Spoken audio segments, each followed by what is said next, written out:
मुल्क के सभी धार्मिक सज्जनों, आज आपसे एक विशेष गौरक्षा के प्रश्न पर बात कहनी है। सामान्य रूप से मैं स्वदेशी पर काफी व्याख्यान करता हूं, लेकिन आज आपके बीच में एक नए विषय गोरक्षा के प्रश्न पर व्याख्यान करने के लिए आया हूं। गोरक्षा का प्रश्न कितना महत्वपूर्ण है और गोरक्षा जरूरी क्यों है, इन दो बातों पर मेरे व्याख्यान में काफी कुछ कहने की कोशिश करूंगा। और गोरक्षा के संबंध में हम सब लोग अपने अपने जीवन में क्या कर सकते हैं, एक तीसरी बात व्याख्यान में वो कहने की कोशिश करूंगा। आप सब जानते हैं कि हमारा देश अंग्रेजों का एक लंबे समय तक गुलाम रहा। सैकड़ों वर्षों तक अंग्रेजों ने इस देश को गुलाम बनाने के लिए काफी तैयारियां की थी। पिछले कुछ वर्षों से भारत देश की गुलामी और अंग्रेजों ने भारत में क्या किया, इसके बारे में हम लोगों ने, हमारे कुछ साथियों ने 50,000 से ज्यादा कुछ दस्तावेज इकट्ठे किए हैं। लंदन की लाइब्रेरीज में से, इंडिया ऑफिस लाइब्रेरी में से, ब्रिटिश हाउस ऑफ कॉमन्स की लाइब्रेरी में से जो दस्तावेज मिले हैं, उन दस्तावेजों के आधार पर आज का व्याख्यान होगा। गोरक्षा का प्रश्न क्यों जरूरी है। 1813 के साल में अंग्रेजों की संसद हाउस ऑफ कॉमन्स में एक बहस चली और 1813 के साल में अंग्रेजों की संसद के हाउस ऑफ कॉमन्स में जो बहस चली, उसका शीर्षक क्या था, किस मुद्दे पर वो बहस चली। उस बहस का मुद्दा था how to christianize India, Bharat को ईसाई कैसे बनाया जाए। इस मुद्दे पर ब्रिटेन की संसद में 1813 के साल में एक बड़ी बहस चली। 24 जून 1813 को वो बहस पूरी हुई और 24 जून 1813 को जब वो बहस पूरी हुई तो उस बहस में एक प्रस्ताव पारित किया गया। वो प्रस्ताव यही था कि भारत को ईसाई बनाना है। उस बहस के जो दस्तावेज हैं, उनको देखने से ये पता चलता है कि अंग्रेज और ईस्ट इंडिया कंपनी जो भारत में आए थे, वो सिर्फ व्यापार करने के लिए नहीं आए थे।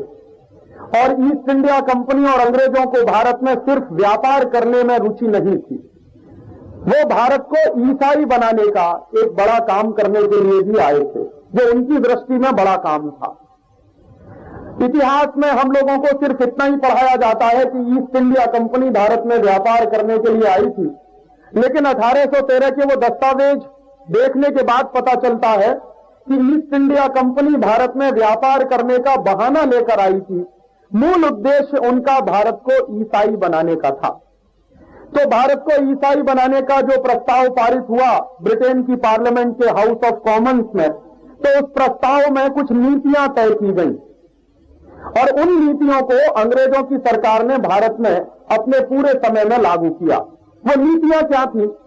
उन लोगों की, अंग्रेजों की जो सबसे पहली नीति थी भारत के लिए, वो ये कि अगर भारत को ईसाई बनाना है तो भारत में जो समृद्धि है, भारत में जो संपन्नता है, भारत में जो सुख है, भारत में जो पैसा है, जो संपत्ति है, इसका नाश करना पड़ेगा।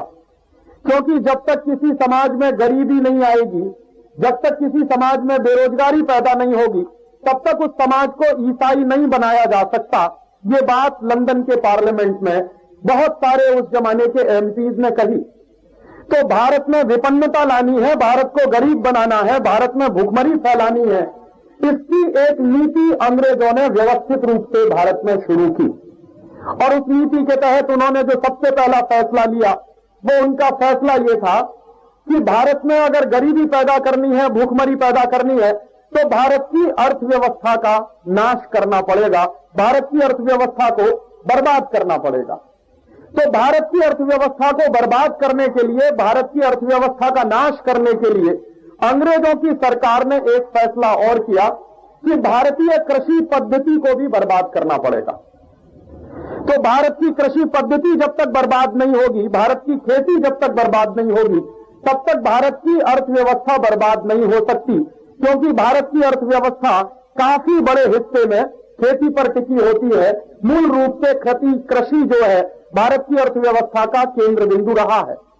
तो ऐसा जब अंग्रेजों की सरकार ने लंदन की पार्लियामेंट में फैसला कर लिया, तो उसके बाद उन्होंने नीतियां बनाना शुरू किया और उन नीतियों को हिंदुस्तान में लागू करने से पहले अंग्रेजों की सरकार ने कई सर्वेक्षण कराए, कई सर्वे कराए, और जो सर्वे और सर्वेक्षण कराए गए भारत में, उनमें एक ऐसा सर्वे भी था जिसके बारे में अंग्रेजों की सरकार ने यह पता लगाने की कोशिश की थी कि भारत के समाज का और भारत के अर्थव्यवस्था का मूल केंद्र क्या है। तो उस सर्वे की रिपोर्ट के आधार पर अंग्रेजों को पता चला कि भारतीय कृषि का जो मूल केंद्र है वो गाय है, और गाय के बिना भारतीय कृषि हो नहीं सकती। ये उन्होंने अपने सर्वेक्षण से पता लगाया। तो भारतीय कृषि के केंद्र में गाय है, एक बात उनको यह पता चली, और दूसरी एक बात उनको और पता चली कि भारतीय कृषि के केंद्र में गाय के अलावा भारतीय समाज और संस्कृति के केंद्र में भी गाय है, क्योंकि गाय की पूजा हिंदुस्तान में हजारों साल से होती रही है। हमारे देश में आप सब जानते हैं, यह माना जाता है कि गाय में 33 करोड़ देवी देवताओं का निवास होता है। ये जो 33 करोड़ देवी देवताओं के निवास की जो भावना है, वो हमारी गहरी सांस्कृतिक परंपरा से निकल कर आई है। गाय के शरीर का कोई भी हिस्सा ऐसा नहीं है जिसमें किसी देवता का निवास ना हो। ये जो बातें आई हैं, ये भारतीय संस्कृति और परंपरा के किसी गहरे हिस्से से निकल कर आई हैं, और ये परंपरा 20 हजार साल पुरानी है। ये कोई 1000-2000 साल पुरानी परंपरा नहीं है, क्योंकि भारत का अस्तित्व बहुत हजारों साल पुराना है। यूरोप और अमेरिका के अस्तित्व के बारे में हम कल्पना कर सकते हैं कि वो 500-1000 साल पुराने देशों की संस्कृति वाले देश हैं, लेकिन हमारे देश की संस्कृति और परंपरा तो हजारों साल पुरानी है। तो इसलिए अंग्रेजों ने जब सर्वे करा लिया और अंग्रेजों की सरकार ने यह जानकारी हासिल कर ली कि भारतीय कृषि के मूल में गाय है और भारतीय संस्कृति की व्यवस्था भी गाय के आसपास घूमती है, तो उन्होंने एक फैसला किया कि भारतीय कृषि को बर्बाद करना है, भारतीय संस्कृति का नाश करना है, तो गाय का नाश करना चाहिए। और गाय का नाश करने के लिए अंग्रेजों ने हिंदुस्तान में पुराने जमाने के कुछ राजाओं के बारे में दृष्टांत देना शुरू किया। हालांकि उनको ऐसे दृष्टांत नहीं मिले। मूल रूप से हिंदुस्तान में जितने राजा हुए, उन सभी राजाओं ने गाय को बचाने के लिए ही अपने जीवन की और अपने राज्य की सारी नीतियां बनाने की कोशिशें की। हिंदुस्तान में बहुत सारे ऐसे मुस्लिम राजा भी हुआ करते थे जिन्होंने गोरक्षा के लिए नीतियां बनाई, और मुस्लिम राजाओं की जो विशेषता थी वो ये थी कि बहुत सारे मुस्लिम राजा ये मानते थे कि भारतीय समाज में अगर कोई व्यवस्था टिकेगी तो वो तभी संभव है जब भारतीय समाज की परंपराओं के अनुरूप शासन होगा। अगर भारतीय समाज की परंपराओं के विपरीत शासन होगा तो कोई व्यवस्था इस देश में चल नहीं सकती। ये बात बहुत सारे मुस्लिम राजा जानते थे, और उस बात का उन्होंने अपने जीवन में, अपने राज्य में लागू करने की कोशिश की थी। अंग्रेजों ने बहुत खोजा, लेकिन मुस्लिम समाज में और मुस्लिम समाज के राजाओं के बीच में भी उनको गोरक्षा के लिए काम करने वाले बहुत सारे मुस्लिम राजाओं के दृष्टांत मिले, और वैसे दृष्टांत हिंदुस्तान के इतिहास में भरे पड़े हैं। एक दो अपवाद ऐसे थे जिनको अंग्रेजों ने प्रचारित करना शुरू किया, और उन अपवादों के आधार पर अंग्रेजों ने हिंदुस्तान में गाय का कत्ल करवाना शुरू किया।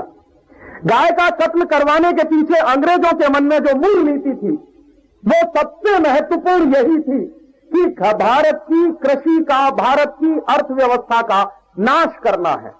और वो गाय का कत्ल करवा के फिर गाय के मांस को अंग्रेजों की फौज को खिलाया जाने लगा। बड़े पैमाने पर हिंदुस्तान में गाय का कत्ल अंग्रेजों ने शुरू करवाया, और उस गाय के कत्ल का मांस अंग्रेजों की सरकार और उस सरकार के अधिकारी, अंग्रेजों की फौज, अंग्रेजी की फौज के सिपाहियों को दिया जाने लगा। तो धीरे धीरे नतीजे क्या निकलने लगे कि गाय की संख्या कम होती चली गई, गोवंश का नाश शुरू हो गया। बीच के दौर में अंग्रेजों की सरकार को एक महत्वपूर्ण सच्चाई का पता चला, और वो महत्वपूर्ण सच्चाई क्या थी? अंग्रेजों की सरकार को पता चला कि गोवंश का अगर नाश करना है तो गाय का नाश करने से ज्यादा जरूरी है नंदी का नाश किया जाए। बुल का नाश किया जाए, जो सांड होता है उसका नाश किया जाए। और अंग्रेजों का एक अधिकारी था, उस अधिकारी ने इस बात को अपनी एक रिपोर्ट में लिखा कि हम गाय का कत्ल करते रहें और गाय को मरवाते रहें तो गाय पैदा होती रहेगी। उससे ज्यादा अच्छा यह है कि गाय जिस तरीके से पैदा होती है उसके लिए जो सबसे महत्वपूर्ण है नंदी, जिसको हम कहते हैं बुल या सांड, उसको मरवाना चाहिए। अगर नंदी का कत्ल होगा, अगर बुल नहीं रहेगा भारतीय समाज में, तो गाय की पैदाइश में कमी हो जाएगी। ये बात जब अंग्रेजों को पता चल गई तो उन्होंने फिर गाय से ज्यादा नंदी का कत्ल करवाना शुरू किया। और एक विशेष दृष्टि से इस देश में अंग्रेजों ने विशेष कत्ल कारखाने खोले, जिनमें सिर्फ नंदियों का कत्ल हो, सिर्फ बुल्स को काटा जाए, सिर्फ सांडों को काटा जाए। और उन कत्ल कारखानों को चलाने के पीछे उनकी दृष्टि बहुत स्पष्ट थी कि अगर बुल नहीं रहेगा, नंदी नहीं रहेगा, तो गाय भी नहीं रहेगी। तो इसके लिए बहुत बड़े पैमाने पे अंग्रेजों ने हिंदुस्तान में बुल का कत्लेआम शुरू करवा दिया। एक तरफ गाय का कत्लेआम, दूसरी तरफ बुल का कत्लेआम, और इस तरह तीसरे हिस्से में गोवंश का कत्लेआम भी हिंदुस्तान में बहुत बड़े पैमाने पर शुरू हो गया। 1850 के आसपास हिंदुस्तान में गाय के कत्ल के प्रश्न को हिंदुस्तान के बहुत सारे धर्म गुरुओं ने उठाना शुरू किया। और हिंदुस्तान में जिन लोगों ने गाय के प्रश्न को उठाना शुरू किया, उनमें आर्य समाजी लोग थे, उसमें सिख पंथ के बहुत सारे लोग थे, उसमें हिंदू धर्म की बहुत सारी दूसरे मजहबों के, हिंदू धर्म के मानने वाले बहुत सारे जो संप्रदाय हैं, जो अलग अलग मत हैं, उसके लोग भी थे। और उन्होंने इस गाय के प्रश्न को मुद्दा बनाया। अंग्रेजों ने इस गाय के प्रश्न को हिंदुस्तान की अस्मिता के साथ जोड़कर यह भी कहना शुरू कर दिया कि गाय काटी जाए, बुल काटा जाए तो हिंदुस्तान की अस्मिता भी खत्म होती चली जाएगी, क्योंकि यह अस्मिता के मूल केंद्र में है। तो फिर गाय का कत्ल 1850 के बाद अंग्रेजों ने इसलिए शुरू कराया ताकि हिंदुस्तान की जनता को नीचा दिखाना। पहले गाय और बुल का, नंदी का कत्ल इसलिए करवाया गया कि हिंदुस्तान की अर्थव्यवस्था को बर्बाद करना है, कृषि को बर्बाद करना है। दूसरे बार में अंग्रेजों ने यह इसलिए शुरू करवाया कि हिंदुस्तान की जनता को ठेस पहुंचानी है, उनकी भावनाओं को तोड़ना है। तो भारतीय जनता की भावनाओं को तोड़ने के लिए, भारतीय जनता की भावनाओं को ठेस पहुंचाने के लिए एक बड़े पैमाने पर कत्ल कारखानों की शुरुआत की गई। अंग्रेजों के जमाने के दस्तावेज बताते हैं कि अंग्रेजों की सरकार ने पूरे हिंदुस्तान में कुछ ऐसे 350 कत्ल कारखाने खुलवाए जिनमें गोवंश का नाश होता था। अंग्रेजों के जमाने के कुछ दस्तावेज बताते हैं कि कितना गोवंश का नाश अंग्रेजों के जमाने में होता था। 30 वर्षों में 1910 से लेकर 1940 के साल में कुल लगभग 10 करोड़ से ज्यादा गोवंश का कत्ल अंग्रेजों की सरकार ने कराया। लगभग 30 वर्षों में 10 करोड़ गोवंश का जो कत्ल अंग्रेजों ने कराया, उसके बारे में अंग्रेजों की पार्लियामेंट में और अंग्रेजों के अधिकारियों ने जो चर्चाएं की हैं, उसके दस्तावेज मेरे पास हैं और हम लोग कोशिश कर रहे हैं कि उसके आधार पर एक पुस्तक बने। बहुत जल्दी वो पुस्तक आपके बीच में आ जाएगी। तो वो जो 10 करोड़ गोवंश का कत्ल कराया, उसके बारे में अंग्रेजों की सरकार ये कह रही है कि अगर ये 10 करोड़ गोवंश का आज कत्ल हो जाएगा तो आने वाले जमानों में करोड़ों गोवंश का नाश इस तरह से हम आगे बढ़ा सकते हैं। तो इस तरह से ये नीति आगे चलती रही और हिंदुस्तान के बहुत सारे धर्म और मजहबों के लोग गाय को बचाने के लिए आंदोलन भी करते रहे। आप सब जानते हैं, हिंदुस्तान में जो क्रांति हुई थी, उस क्रांति की जो पहली चिंगारी लगी थी 1857 में बैरकपुर की छावनी में, जब मंगल पांडे को फांसी की सजा हुई थी, तो मूल प्रश्न गाय का ही था।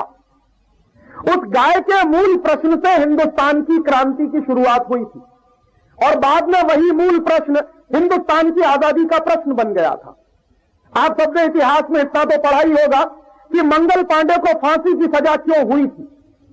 मंगल पांडे एक आर्य समाजी नौजवान था, स्वामी दयानंद के विचारों से बहुत ज्यादा प्रेरित था। तो आर्य समाजी नौजवान होने के कारण वो अपने मन में उतना ही धर्मनिष्ठ था जितना हिंदुस्तान के दूसरे सामान्य लोग हो सकते। गलती यह हुई कि मंगल पांडे ने अंग्रेजों की फौज में नौकरी कर ली और अंग्रेजों की फौज में नौकरी करते हुए एक दिन मंगल पांडे को पता चला कि जो कारतूस अंग्रेजों की सरकार देती है इस्तेमाल करने के लिए, उन कारतूसों पर गाय की चर्बी लगी होती है और गाय की चर्बी लगाए हुए कारतूसों को मुंह से खोलना पड़ता था, उसके बाद बंदूक में चलाने पड़ते थे। तो मंगल पांडे को जिस दिन ये पता चला कि वो जो गाय की चर्बी लगाए हुए कारतूसों को मुंह से खोलता है और उसके बाद बंदूक में उसको लगाना पड़ता है, तो उसने मन में फैसला किया कि गाय की चर्बी के कारतूसों को मुंह से इस्तेमाल करने से ज्यादा अच्छा है कि मैं ऐसी नौकरी को छोड़ दूं। लेकिन उसके मन में एक प्रतिशोध भी पैदा हुआ कि जिन अंग्रेज ऑफिसरों ने उसको बिना बताए हुए सालों साल उसके मुंह से गाय की चर्बी के कारतूस खुलवाए हैं, उन अंग्रेज ऑफिसर्स को वो जिंदा नहीं छोड़ेगा। ऐसा भी उसने एक संकल्प लिया। तो मंगल पांडे ने हिम्मत की और जिस अंग्रेज ऑफिसर के माध्यम से उसको कारतूस दिए जाते थे, जिन कारतूसों पर गाय की चर्बी लगाई जाती थी, उन कारतूसों को लेने से उसने इनकार कर दिया।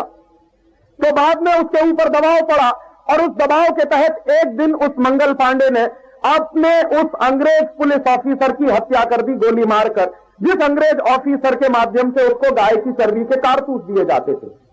जैसे ही मंगल पांडे ने उस अंग्रेज ऑफिसर की हत्या की और यह बात पूरे देश में प्रचारित होने में समय नहीं लगा कि गाय की चर्बी के लगे हुए कारतूसों को खोलने से मना करने पर मंगल पांडे को सजा दी जाने की बात तय हुई। तो इसलिए मंगल पांडे ने यह फैसला किया कि उस अंग्रेज पुलिस ऑफिसर को मार दिया जाए। तो जैसे ही अंग्रेज पुलिस ऑफिसर की हत्या हुई, सारे देश में एक बगावत की लहर पैदा हो गई और उस बगावत की लहर में अंग्रेजों की सरकार को सबसे ज्यादा नुकसान हुआ। गांव गांव गली गली में नौजवानों के, क्रांतिकारियों के संगठन बनना शुरू हो गए। गांव गांव गली गली में नौजवानों ने अंग्रेजी फौज और अंग्रेजी सरकार के खिलाफ बगावत शुरू कर दी। गांव गांव गली गली में नौजवानों ने गाय के प्रश्न को हल करने के लिए गोरक्षण समितियां बनाना शुरू कर दी। बहुत कम लोग जानते हैं कि 1857 की क्रांति में गाय का प्रश्न एक बहुत महत्वपूर्ण प्रश्न हुआ करता था। अगर वो गाय का प्रश्न नहीं होता तो शायद 1857 की क्रांति के होने में भी मुश्किलें आती। वो क्रांति एक तरफ चलती रही, दूसरी तरफ हिंदुस्तान में नौजवानों के संगठन पैदा होने लगे। गांव गांव में गोरक्षण समितियां बना दी गई। 1870 तक आते आते हिंदुस्तान में कोई भी ऐसा गांव नहीं था जहां पर गोरक्षण की समिति न बनाई गई हो। अंग्रेजों का एक खुफिया विभाग होता था, अंग्रेजों का एक डिपार्टमेंट होता था जो सीक्रेट रिपोर्ट इकट्ठी करता था। उस डिपार्टमेंट के माध्यम से अंग्रेजों ने एक सर्वे कराने का काम शुरू किया और वो सर्वे काफी समय तक चला इस देश में।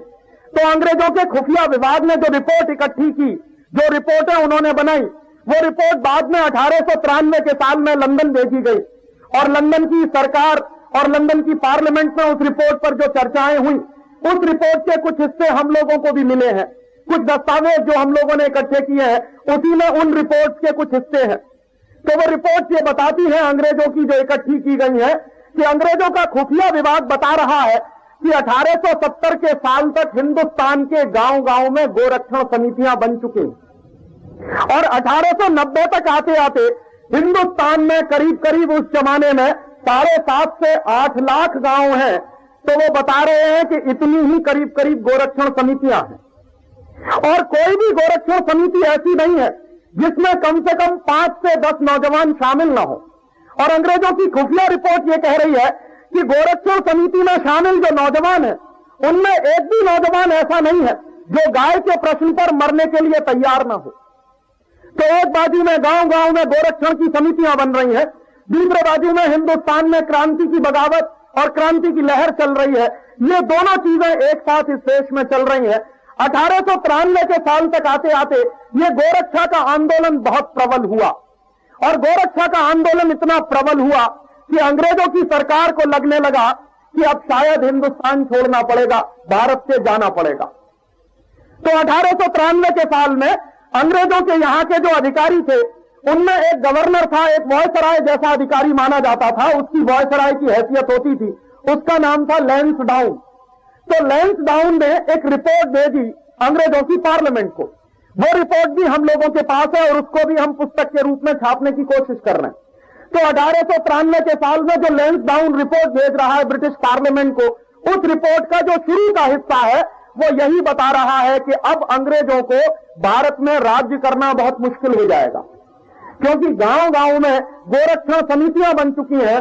गांव गांव में इतना बड़ा आंदोलन खड़ा हो गया है कभी भी ये बगावत दावानल का रूप ले सकती है और अंग्रेजों की सरकार शायद उसमें जलकर भस्म हो जाएगी। ये एक अंग्रेज ऑफिसर लैंसडाउन लिख रहा है ब्रिटिश पार्लियामेंट को भेजे गए कुछ रिपोर्ट्स में। तो ब्रिटिश पार्लियामेंट में उस रिपोर्ट पर चर्चा हो रही है और उस रिपोर्ट पर चर्चा होते हुए उस जमाने की जो रानी है विक्टोरिया जिसका नाम है, वो विक्टोरिया ब्रिटिश पार्लियामेंट के जो एमपीज हैं उनको निर्देश दे रही है और वो निर्देश क्या है वो हमको समझने चाहिए। तो आज के इस प्रश्न का हम लोगों को स्वरूप भी समझ में आएगा। विक्टोरिया कह रही है 1893 में लंदन के पार्लियामेंट के हाउस ऑफ कॉमन्स में कि हिंदुस्तान में गाय का कत्ल तो जारी रहना ही चाहिए। अंग्रेजों का ऑफिसर कह रहा है लैंसडाउन कि गाय का कत्ल करना मुश्किल है और वो रिपोर्ट भेज रहा है ब्रिटिश पार्लियामेंट को कि गाय का कत्ल अगर यहां करते चले गए हम लोग तो यहां राज्य करना मुश्किल हो जाएगा। तो ब्रिटेन की महारानी विक्टोरिया कह रही है पार्लियामेंट के अंदर 1893 के साल में कि गाय का कत्ल तो बहुत जरूरी है। क्यों? गाय का कत्ल करने से हिंदुस्तान की अस्मिता, भारत की अस्मिता नष्ट होती है और भारत के लोगों का अस्तित्व भी नष्ट होता है, उनका गौरव भी नष्ट होता है। सीधी सी बात है कि जो केंद्र बिंदु में है आपके देश में गाय, अगर उसका कत्ल किया जाए तो आपकी भावनाओं को भी ठेस पहुंचती है, आपकी भावना भी आहत होती है। तो विक्टोरिया कह रही है कि यह तो बहुत जरूरी है और इसको और आगे बढ़ाया जाना चाहिए। तो कैसे आगे बढ़ा सकते हैं? तो लैंसडाउन रिपोर्ट में लिख रहा है और वो कह रहा है एक महत्वपूर्ण बात जो मैं आज आपसे कहने की कोशिश कर रहा हूं। लैंसडाउन की रिपोर्ट बताती है जो ब्रिटिश पार्लियामेंट में गई है कि गाय को बचाने के लिए हिंदू भी लड़ रहे हैं, मुसलमान भी लड़ रहे हैं। हिंदू और मुसलमान दोनों मिलकर 1870 के साल से गाय को बचाने के आंदोलन में लगे हुए हैं। राजस्थान में आप जाइए, राजस्थान में मुसलमानों की एक जाति है, उसको कहते हैं राठ। ये राठ जो जाति है मुसलमानों की, ये किस इलाके में रहती है? ये राठ जाति मुसलमानों की राजस्थान के बीकानेर के आसपास के इलाके में सबसे ज्यादा पाई जाती है। आज भी आप राठ जाति के मुसलमानों के बीच में चले जाइए तो उनकी पूरी आजीविका गाय के दूध और गाय के घी की बिक्री पर चलती है। तो राठ जाति के मुसलमानों के लिए गाय उनकी आर्थिक उपजीविका का सबसे महत्वपूर्ण साधन है। इसलिए राठ जाति के मुसलमान 1870 के साल में गाय को बचाने के आंदोलन में लड़ रहे हैं। और ऐसे ही आप चले जाइए, राजस्थान में एक दूसरी मुसलमानों की और जाति है, उसको कहते हैं मेव। जो मेव जाति के मुसलमान हैं, राजस्थान और हरियाणा का एक इलाका ही कहलाता है जिसका नाम है मेवात। तो मेवात वो इलाका है जिसमें मेव जाति के मुसलमान रहते हैं। तो मेव जाति के मुसलमान भी गाय को बचाने के आंदोलन में 1870 के साल से शामिल है। राठ जाति के मुसलमान भी गाय को बचाने के आंदोलन में 1870 के साल से शामिल है। माने क्या है? गाय को बचाना सिर्फ हिंदुओं का काम नहीं, गाय को बचाने के लिए मुसलमान भी लड़ रहे हैं। और उस जमाने के बड़े बड़े मुसलमानों के जो मौलवी हैं वो सब कह रहे हैं कि गाय बचेगी तो हम बचेंगे। माने उनकी आर्थिक जीविका का साधन है। कुछ मुसलमान हैं जो गाय का दूध बेचकर अपनी जीविका चलाते हैं, कुछ मुसलमान हैं जो गाय का घी बेचकर अपनी जीविका चलाते हैं, कुछ मुसलमान हैं जो गाय की मिठाइयां, गाय के दूध से बनने वाली मिठाइयां बेचकर अपनी जीविका चलाते हैं। तो हिंदू भी लड़ रहे हैं गाय को बचाने के लिए, मुसलमान भी लड़ रहे हैं गाय को बचाने के लिए, हिंदुस्तान की तमाम दूसरी जातियां लड़ रही हैं गाय को बचाने के लिए। ये अंग्रेजों की रिपोर्ट में लैंसडाउन ने लिखवाया और वो रिपोर्ट जब ब्रिटिश पार्लियामेंट में पहुंची तो रानी विक्टोरिया ने उस पर एक टिप्पणी की। 8 दिसंबर 1893 को विक्टोरिया ने एक चिट्ठी लिखी लैंसडाउन को। वो चिट्ठी हम लोगों के पास है, उसकी फोटोकॉपी हम लोगों के पास है। हाउस ऑफ कॉमन्स की लाइब्रेरी में से वो चिट्ठी हम लोगों को मिली है। वो चिट्ठी का पहला पैराग्राफ क्या है? विक्टोरिया लिख रही है कि हिंदुस्तान में गाय का कत्ल बंद नहीं होना चाहिए और हिंदुस्तान में गाय के कत्ल के बहाने हिंदू और मुसलमानों के बीच में एक दरार पैदा करनी चाहिए। अंग्रेजों की हमेशा से नीति रही है बांटो और राज करो, डिवाइड एंड रूल। तो अंग्रेजों की वो जो नीति है बांटो और राज करो की, उस नीति के तहत विक्टोरिया चिट्ठी लिख रही है लैंसडाउन को कि मुसलमानों को इस बात के लिए प्रोत्साहित किया जाना चाहिए कि वो गाय का कत्ल करें। क्यों? अगर हिंदुओं को यह पता चलेगा कि मुसलमान गाय का कत्ल कर रहे हैं तो हिंदू और मुसलमानों के बीच झगड़े शुरू हो जाएंगे, और हिंदू और मुसलमानों के बीच जब झगड़े शुरू हो जाएंगे तो अंग्रेजों की सरकार टिकेगी और उसको राज्य करने से कोई रोक नहीं सकता। तो एक जमाने में 1870 से 1893 तक जो मुसलमान हिंदुस्तान की गाय को बचाने के आंदोलन में लगे हुए हैं, फिर अंग्रेजों की नीतियों के कारण मुसलमानों को गाय का कत्ल करने के लिए प्रोत्साहित किया जाए, ये रानी की चिट्ठी है लैंसडाउन के लिए, और वो चिट्ठी हम लोगों के पास है, सबूत है, प्रमाण है। इसके आधार पर मैं ये कह रहा हूं कि अंग्रेजों ने हिंदू और मुसलमानों के बीच में झगड़ा कराने के लिए, हिंदू और मुसलमानों के बीच में दरार पैदा करने के लिए मुसलमानों को गाय काटने के लिए प्रेरित किया। और वो कैसे किया, उसकी नीति भी जानिए। लैंसडाउन को जब रानी की चिट्ठी मिली तो लैंसडाउन ने एक नीति बनाई, और नीति क्या बनाई? लैंसडाउन ने यह फैसला किया कि अंग्रेजों के चलाए गए जितने कत्ल कारखाने हैं, उन कत्ल कारखानों में नौकरी सिर्फ मुसलमानों को दी जाएगी, ताकि पूरे हिंदुस्तान में इस बात का प्रचार किया जाए कि हर कत्ल कारखाने में देखिए गाय काटने का काम मुसलमान कर रहे हैं। तो अंग्रेजों ने बाकायदा नीति बनाई, और उस नीति के तहत अंग्रेजों के हर करे बनाए गए कत्ल कारखाने में मुसलमानों को नौकरी देने का काम शुरू किया। मुसलमानों को रिजर्वेशन के आधार पर कत्ल कारखानों में नौकरी दी गई। जब मुसलमानों ने कत्ल कारखानों में नौकरी करने का काम शुरू कर दिया, काफी मुसलमानों को अंग्रेजों ने जबरदस्ती मारकर पीट कर गाय का कत्ल करवाने के लिए तैयार किया। सामान्य रूप से कोई मुसलमान उसके लिए तैयार नहीं था। उस जमाने में जब मुसलमान गाय का कत्ल करने के लिए तैयार नहीं थे, तो अंग्रेजों की सरकार ने मुसलमानों को मारना, पीटना, उनको धमकाना, उनको तमाम तरह की लालच देने का काम शुरू करवा दिया।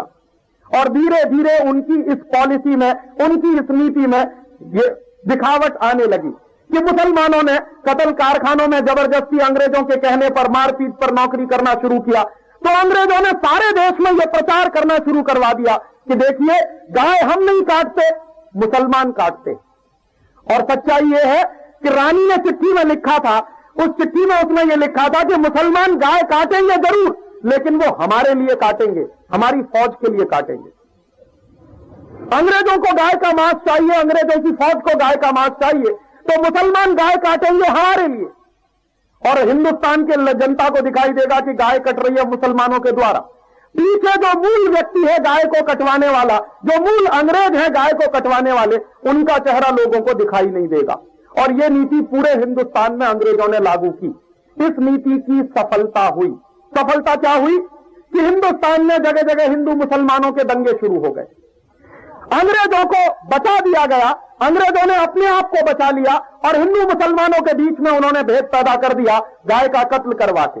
और इस तरह से हिंदुस्तान में अंग्रेजों की बनाई गई वो नीति चालू होती गई। आजादी मिलने के शुरू के दौर में क्या हुआ कि हिंदुस्तान के बहुत सारे नेता थे जो गाय बचाने के प्रश्न पर सबसे ज्यादा उद्वेलित थे। उनमें से पंडित मदन मोहन मालवीय। महामना मदन मोहन मालवीय के पूरे आंदोलन के केंद्र में गाय हुआ करती थी। स्वामी दयानंद सरस्वती के पूरे केंद्र में गाय हुआ करती थी। हिंदुस्तान में महात्मा गांधी ने तो इस बात को कई बार कहा। गांधी जी ने जब अपना आंदोलन शुरू किया, उस आंदोलन के शुरुआत में और आंदोलन के बीच में और आंदोलन के बाद में भी कई बार महात्मा गांधी ने यह कहा कि स्वराज्य से ज्यादा महत्वपूर्ण है गोरक्षा। ये गांधी जी ने कई बार कहा कि स्वराज्य से ज्यादा महत्वपूर्ण है गोरक्षा, और मेरे लिए गाय का कत्ल ऐसा ही है जैसे किसी व्यक्ति का कत्ल किया जा रहा। ये गांधी जी ने कई बार कहा। तो हिंदुस्तान के आजादी की लड़त लड़ने वाले तमाम नेताओं के लिए गाय का प्रश्न बहुत ही केंद्रीय प्रश्न था, बहुत मूलभूत प्रश्न था। तो गांधी जी जैसे लोगों ने गाय के प्रश्न को उठाया, स्वामी दयानंद, मदन मोहन मालवीय जैसे लोगों ने गाय के प्रश्न को उठाया, लोकमान्य तिलक ने गाय के प्रश्न को उठाया।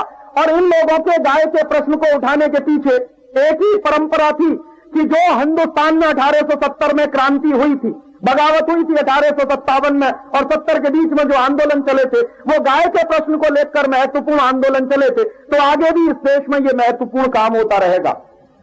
बीच में आजादी की लड़ाई की ऐसी घड़ी आई कि जब लोगों को लगने लगा कि अंग्रेज देश छोड़कर चले जाएंगे और अंग्रेजों को हिंदुस्तान छोड़कर जाना पड़ेगा। तो अंग्रेजों को देश छोड़कर जाना पड़ेगा, ऐसी बात दिखाई देने लगी 1940 के साल से। 1940 से एक साल पहले एक बहुत महत्वपूर्ण घटना हुई जिसका जिक्र मैं करना चाहता हूं। लाहौर एक शहर है, पहले हिंदुस्तान का हिस्सा था, अभी पाकिस्तान में है बंटवारे के बाद। लाहौर शहर में अंग्रेजों ने एक कतल कारखाना खोला 1939 के साल में, और वो कतल कारखाना यंत्रीकृत था, मैकेनाइज्ड था, और बड़े पैमाने पर उसमें गौर नंदी का कत्ल हो सकता था, ये अंग्रेजों ने फैसला किया था। तो 1939 में जो लाहौर में कतल कारखाना खोला गया, उसके लिए सबसे जबरदस्त आंदोलन किया पंडित जवाहरलाल नेहरू ने। पंडित जवाहरलाल नेहरू ने 1939 के उस कतल कारखाने को बंद कराने के लिए आंदोलन शुरू किया, और वो आंदोलन सफल भी हुआ। 1939 में अंग्रेजों की सरकार ने लाहौर में जो कतल कारखाना खोला था वो बंद हो गया। उस कतल कारखाने को बंद कराने के समय पंडित नेहरू जो भाषण दिया करते थे, उनमें से एक भाषण का जिक्र, और उस पूरे भाषण का नहीं, उसकी एक लाइन का जिक्र आपके बीच में कर रहा हूं। पंडित नेहरू कहा करते थे कि जब मैं जानवरों का कत्ल होते हुए देखता हूं तो अंदर से मेरी आत्मा चीत्कार करती। और उनका यह कहना था और उनका यह मानना था कि अगर वो आजाद हिंदुस्तान में किसी महत्वपूर्ण पद पर पहुंचे तो वो एक ऐसा कानून बना देंगे जिससे हिंदुस्तान में गाय का कत्ल बंद हो जाएगा, गोवंश का कत्ल बंद हो जाएगा। ये पंडित नेहरू के भाषण हैं। और ऐसा ही एक भाषण हिंदुस्तान के पहले राष्ट्रपति डॉक्टर राजेंद्र प्रसाद का है। डॉक्टर राजेंद्र प्रसाद कह रहे हैं कि मुझे मांसाहार बिल्कुल पसंद नहीं, और मैं चाहता हूं कि हिंदुस्तान में अधिक से अधिक लोग शाकाहारी हों, तो इसके लिए जरूरी है कि हिंदुस्तान में यह मांसाहार का चलन बंद किया जाए। तो मांसाहार का चलन बंद करने के लिए सबसे ज्यादा जरूरी है कि मांस उत्पादन के जो केंद्र चल रहे हैं इनको बंद किया जाए। तो पंडित राजेंद्र प्रसाद ने भी आजादी के पहले इस तरह का एक संकल्प लिया कि मैं कभी हिंदुस्तान में आजादी के बाद अगर किसी महत्वपूर्ण पद पर आया तो गाय का उत्पादन, गाय का मांस जहां उत्पादित होता है, गोवंश का जहां कत्ल होता है, हिंदुस्तान के जानवरों का जहां कत्ल होता है, ये सारे उत्पादन केंद्र बंद करवा देंगे, और उसके लिए हम केंद्रीय स्तर पर कानून बनवाएंगे। ऐसी भावना थी हिंदुस्तान में आजादी आने के पहले के नेताओं की। चांस की बात कि ये दोनों व्यक्ति हिंदुस्तान के सबसे ऊंचे शिखर पर बैठे। पंडित जवाहरलाल नेहरू हिंदुस्तान के पहले प्रधानमंत्री बने, और डॉक्टर राजेंद्र प्रसाद हिंदुस्तान के पहले राष्ट्रपति बने। तो हिंदुस्तान का प्रधानमंत्री और राष्ट्रपति बनने के पहले दोनों नेता ये मानते थे कि गाय का कत्ल नहीं होना चाहिए, गोवंश की रक्षा होनी चाहिए, और मांस उत्पादन के ये जो केंद्र चल रहे हैं पूरे देश में, इनको बंद करा देना चाहिए। दोनों नेताओं की यह मान्यता थी कि मांस उत्पादन के इन केंद्रों को बंद कराने के लिए अगर जरूरत पड़े तो हम केंद्रीय स्तर पर कानून बनाएंगे। तो दोनों लोग जब पहले प्रधानमंत्री और राष्ट्रपति बन गए, मुझे सबसे बड़ा दुर्भाग्य यही है कि अपने पूरे शासनकाल में पंडित जवाहरलाल नेहरू और डॉक्टर राजेंद्र प्रसाद गोवंश की रक्षा करने वाला कानून ही नहीं बना पाए। बाकी बहुत सारे कानून उन्होंने बनाए। और 1955 के साल में पंडित नेहरू ने पार्लियामेंट में एक भाषण दिया है, उस भाषण की फोटोकॉपी भी हमारे पास है। वो भाषण पंडित नेहरू दे रहे हैं 1955 में पार्लियामेंट के अंदर। तो हुआ क्या है, एक सांसद ने गोवंश की हत्या को रोकने के लिए एक विधेयक पार्लियामेंट में लाया। तो गोवंश की हत्या रोकी जानी चाहिए, इसके लिए एक विधेयक आया संसद में। उस विधेयक पर बहस हो रही है। तो बहस करते समय पंडित नेहरू कह रहे हैं कि इस विधेयक को तत्काल रद्द किया जाना चाहिए, माने गोवंश का कत्ल चालू रहना चाहिए। आजादी के पहले एक बात कह रहे हैं, और आजादी मिलने के बाद जब वो प्रधानमंत्री बन गए हैं तो पार्लियामेंट के अंदर उसकी ठीक दूसरी बात कह रहे हैं। दोस्तों, आज ये जो हिंदुस्तान के नेता हैं, सत्ता मिलने के पहले एक बात कहते हैं और सत्ता मिलने के बाद दूसरी बात कहते हैं। ये परंपरा हिंदुस्तान में आजादी के साल से ही पड़ी हुई है, ये कोई आज की परंपरा नहीं। इसलिए आज के नेताओं को देखकर मत रोइए। उस जमाने के जो सबसे बड़े नेता माने जाने वाले लोग सत्ता मिलने के पहले गाय का कत्ल का विरोध करते हैं, और सत्ता मिलने के बाद कहते हैं कि यह गाय का कत्ल जारी रहना चाहिए। इससे ज्यादा विरोधाभास और क्या हो सकता। और वो दोनों आदमी डॉक्टर राजेंद्र प्रसाद और पंडित जवाहरलाल नेहरू भूल गए कि हिंदुस्तान में गाय के कत्ल को रोकने के लिए एक केंद्रीय कानून बनाने की बात उन्होंने कही थी आजादी के पहले, और आजादी के साल में वही नहीं हो पाया। और आज तक हम सबका, आपका दुर्भाग्य है कि आजादी मिले हुए 50 साल हो गए हैं, लेकिन केंद्रीय स्तर पर आज तक ऐसा कोई कानून नहीं बन पाया जिससे इस देश में पशुओं के कत्ल को रोका जा सके। आजादी के पहले जिस तरह से देश चलता था, आजादी के बाद वैसे ही देश चल रहा। दुर्भाग्य से ज्यादा हालत आज खराब है। आंकड़े ये बताते हैं कि अंग्रेजों ने हिंदुस्तान में 350 कत्ल कारखाने चलाए। आज आजादी के 50 साल में हिंदुस्तान में 36,000 कत्ल कारखाने हैं। जब आजादी नहीं मिली थी तो 350 कत्ल कारखाने थे।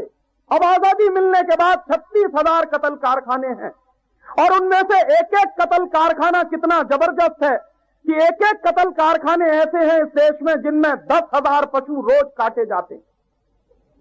यहीं बंबई में है, देवनार में है, मेडक में है, अल कबीर का है, कलकत्ता में है।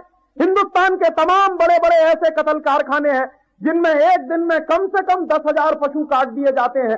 आप जरा कल्पना करिए कि जितनी देर में आपका 24 घंटा बीतता है, माने आप रात को सोते हैं और अगले दिन रात सोने की तैयारी करते हैं, उतनी देर में 10,000 जानवरों की बलि ले ली जाती है एक कत्ल कारखाने में। और छोटे बड़े कुल 36,000 कत्ल कारखाने। क्या हालत है इस देश की। अंग्रेजों के जमाने के आंकड़े बताते हैं, मैंने आपसे कहा कि लगभग 30 साल के अंदर अंग्रेजों ने हिंदुस्तान में 10 करोड़ गोवंश का कत्ल करवाया। आज आजादी के 50 साल में, जिस साल से हमको आजादी मिली है, उस साल से 1997-98 के साल तक आते आते हिंदुस्तान में लगभग 48 करोड़ गोवंश का नाश किया जा चुका है। 48 करोड़। अंग्रेजों ने 30 साल में करवाया लगभग 10 करोड़, और हमारी सरकार ने 50 साल में करवा दिया 48 करोड़ गोवंश का कत्ल। माने 50 करोड़ गाय, नंदी, बछड़े, बछिया, ये सब काटे जा चुके हैं जितने साल में आपने आजादी के 50 साल पूरे किए।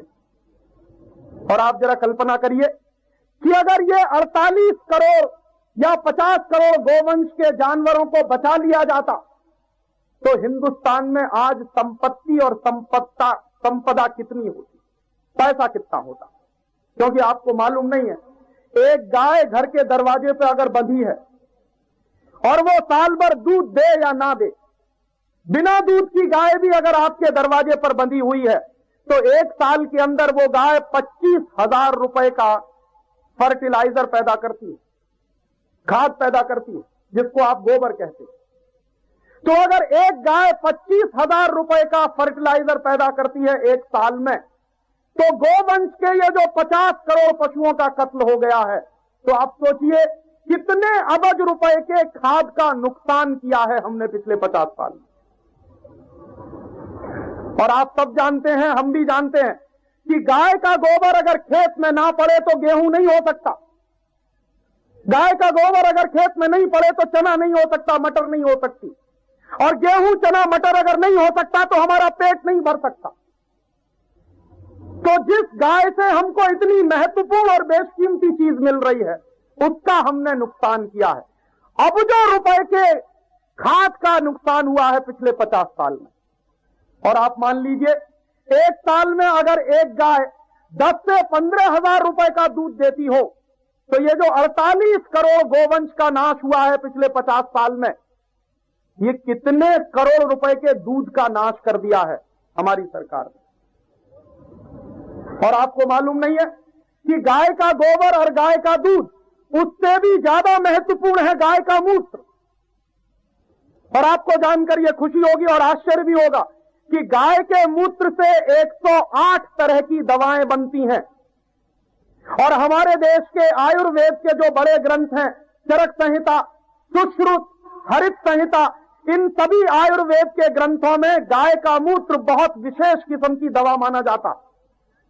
दुनिया में एक बीमारी है, उसका नाम है डायबिटीज, और यह डायबिटीज नाम की बीमारी का कोई इलाज नहीं है होम्योपैथी में, कोई इलाज नहीं है एलोपैथी में, और कोई इलाज नहीं है दुनिया की किसी पैथी में।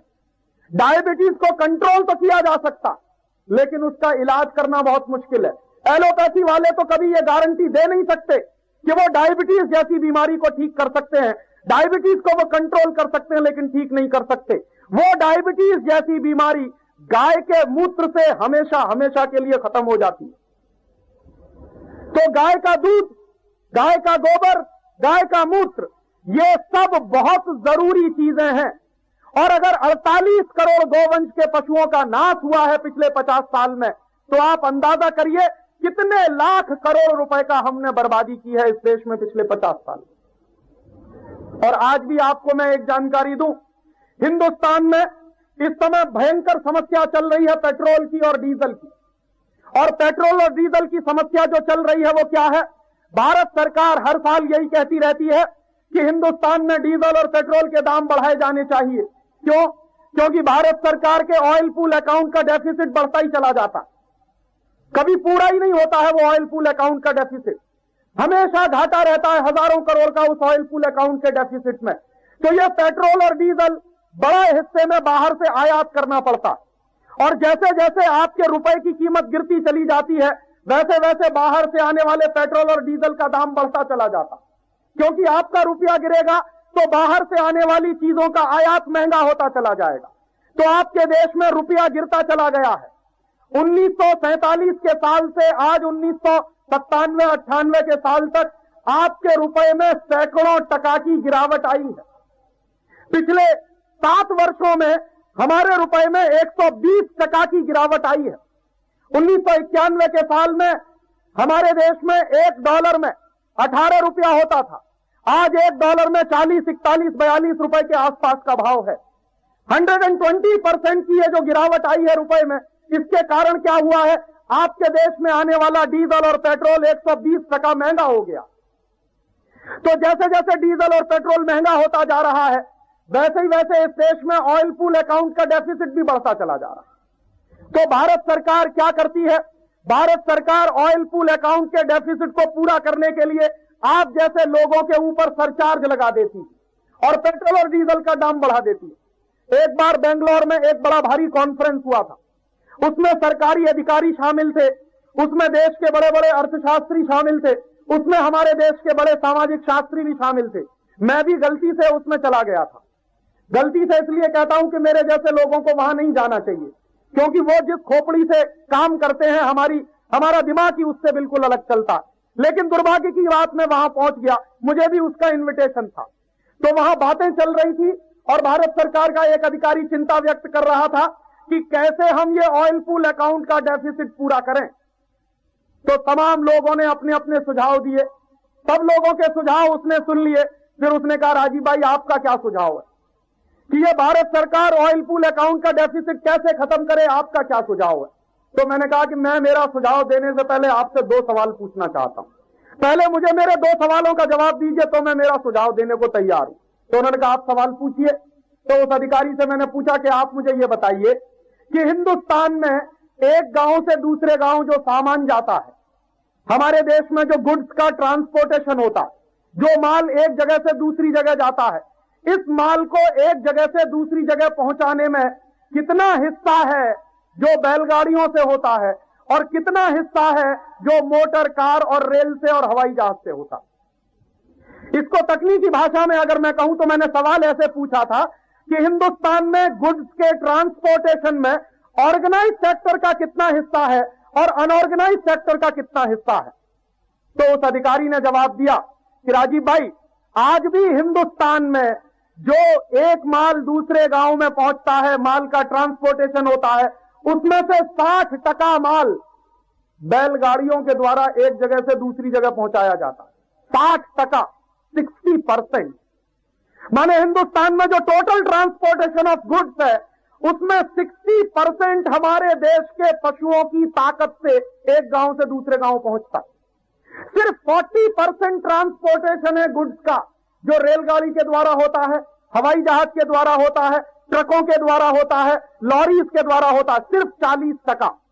तो मैंने उससे एक दूसरा सवाल किया कि अगर आप ये हिसाब बताते हैं कि 60% ट्रांसपोर्टेशन गुड्स का आज भी हिंदुस्तान में अनऑर्गेनाइज सेक्टर में है, माने पशुधन की शक्ति से एक गांव से दूसरे गांव जाता है, और 40% ही हिंदुस्तान में ऑर्गेनाइज सेक्टर में जाता है। तो मैंने कहा कि एक दूसरी बात और बता दीजिए कि अगर ये जो 60% माल आज जा रहा है बैलगाड़ियों के द्वारा, घोड़ा गाड़ियों के द्वारा, ऊंट गाड़ियों के द्वारा, अगर ये सारा का सारा माल हम हवाई जहाज से ले जाएं, सारा का सारा माल हम रेल से ले जाएं, सारा का सारा माल हम ट्रक से ले जाएं, सारा का सारा माल हम मोटर गाड़ी से ले जाएं, तो क्या होगा?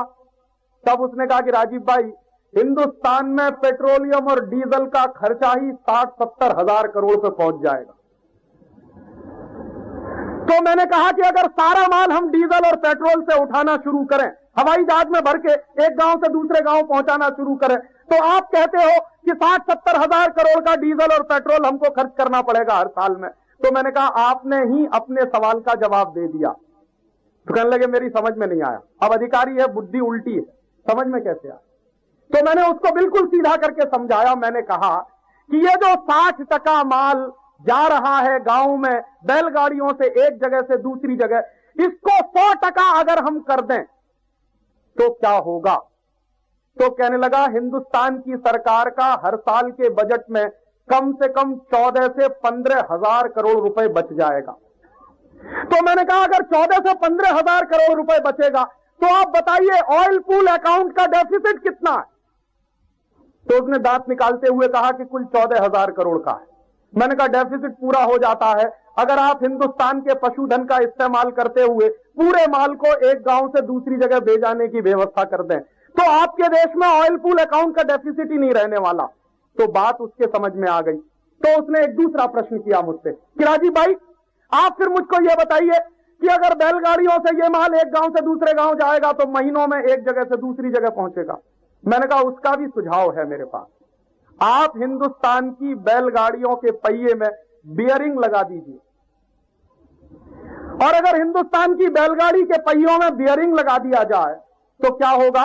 वही बैल जो 100 कुंटल माल ले जा सकता है, 1 कुंटल, 2 कुंटल, 50 कुंटल, जितना माल ले जा सकता है, अगर बैलगाड़ी के पहिए में बियरिंग लगा हुआ है तो वही बैल उससे 2 गुना ज्यादा माल ले जाएगा। और सिर्फ 2 गुना ज्यादा माल ही नहीं ले जाएगा, बल्कि तेजी के साथ वो माल एक गांव से दूसरे गांव में पहुंच जाएगा। तो आपके समय की समस्या का भी समाधान हो जाएगा। तो मैंने कहा कि बस 2 छोटे से काम करिए। पहला काम कि हिंदुस्तान की जो पशुधन है, हिंदुस्तान के पशुओं की जो शक्ति है, इसका बचाव करिए ताकि ये माल को एक गांव से दूसरे गांव में ले जाने के काम में आए। और दूसरा काम, बैलगाड़ी के पहिए में बॉल बियरिंग लगा दीजिए। तो उसने एक तीसरा सवाल मुझसे कहा, राजीव भाई ये करेगा कौन? मैंने कहा आप करेंगे और कौन करेगा? अधिकारी आप है, मैं थोड़ी। तो कहने लगे आपकी बात समझ में आती है, लेकिन कोई इसको करने के लिए इसलिए तैयार नहीं होगा कि बैलगाड़ी के पहिए में अगर बियरिंग लगाना चालू कर दें हिंदुस्तान के वैज्ञानिक, तो अमेरिका जाने का मौका कैसे मिलेगा? क्योंकि अमेरिका जाने का मौका तो तब मिलेगा जब आप पेट्रोल, डीजल और ऐसी चीजों पर रिसर्च करेंगे। बैलगाड़ी के पहिए में बॉल बियरिंग लगाएंगे तो उसको तो गांव में जाना पड़ेगा, और यहां तो सब अमेरिका भागने को तैयार बैठे हैं। परेशानी तो ये है। माने हिंदुस्तान की सरकार की सबसे बड़ी समस्या ऑयल पूल अकाउंट का डेफिसिट खत्म करने में हिंदुस्तान के गोवंश का सबसे बड़ा इस्तेमाल हो सकता है। ये बात मैं आपको कहना चाहता हूं। और आप ये जान लीजिए, भारत सरकार कहती है, मैं नहीं कहता, हिंदुस्तान में इस समय जितना बचा हुआ पशुधन है, आपको मालूम है ज्यादा पशुधन बचा नहीं है। मैंने बताया 50 साल में 48 करोड़ गोवंश का नाश कर दिया है। मुश्किल से इस देश में पशुधन अगर गोवंश का आज हम देखें तो 18-20 करोड़ के आसपास होगा। लेकिन ये जो 18-20 करोड़ का गोवंश का पशुधन है, ये पशुधन हिंदुस्तान में 14,000 करोड़ रुपए की बचत करता है हर साल में। आप सोचिए कितनी बड़ी बचत है। 14,000 करोड़ कोई छोटी मोटी रकम नहीं होती। वो 14,000 करोड़ की रकम बचाई जाती है हिंदुस्तान के गोवंश के पशुओं के द्वारा और हिंदुस्तान के दूसरे पशुओं के द्वारा। इसलिए गोवंश का नाश नहीं होना चाहिए। इसलिए भी नाश नहीं होना चाहिए गोवंश का कि हिंदुस्तान में जो गाय है वो अरबों रुपए का फर्टिलाइजर पैदा कर सकती है। बैल अरबों रुपए का फर्टिलाइजर पैदा कर सकता है, और हमको विदेशों से केमिकल फर्टिलाइजर इंपोर्ट करने की जरूरत नहीं। आप सब जानते हैं ये जो केमिकल फर्टिलाइजर होता है ये बाहर के देशों से लाना पड़ता है, और बाहर के देशों से लाया हुआ केमिकल फर्टिलाइजर आपके शरीर में जहर घोल रहा है। आप गेहूं नहीं खा रहे हैं, गेहूं के साथ जहर खा रहे हैं। आप चना और चावल नहीं खा रहे हैं, चना और चावल के साथ जहर खा रहे हैं, क्योंकि उनमें विदेशी फर्टिलाइजर लगता है, केमिकल फर्टिलाइजर लगता है। और यह जो केमिकल फर्टिलाइजर लगता है हमारी खेती में, इसकी वजह से पानी ज्यादा लगता है खेती में। अगर गाय के गोबर से हम खेती करें तो हमारे देश का 5 गुना पानी बच सकता है। वही खेती हो रही है केमिकल फर्टिलाइजर से तो 5 गुना ज्यादा पानी बर्बाद हो रहा है देश का। और आप सब जानते हैं पानी ईश्वर की देन है, कोई सरकार पानी पैदा कर नहीं सकती। दुनिया में अरबों रुपए जिन सरकारों के पास है वो भी पानी पैदा नहीं कर सकते। ये भगवान का दिया हुआ है, ईश्वर का दिया हुआ है। और जमीन के नीचे ये पानी है वो आपके बैंक बैलेंस की तरह से है। हम बेवकूफी में क्या कर रहे हैं, बैंक बैलेंस में से पैसा निकालते चले जा रहे हैं, निकालते चले जा रहे हैं, निकालते चले जा रहे हैं, उसको वापस डालने का हमारे पास कोई तंत्र नहीं है। इसलिए गाय बचे, गौवंश बचे तो हिंदुस्तान में हजारों करोड़ अरबों करोड़ रुपए का केमिकल फर्टिलाइजर पैदा होगा। तो आप पूछेंगे कैसे होगा? एक छोटा सा सुझाव है कि हम सब लोग ज्यादा से ज्यादा गाय का दूध पीना शुरू कर दें।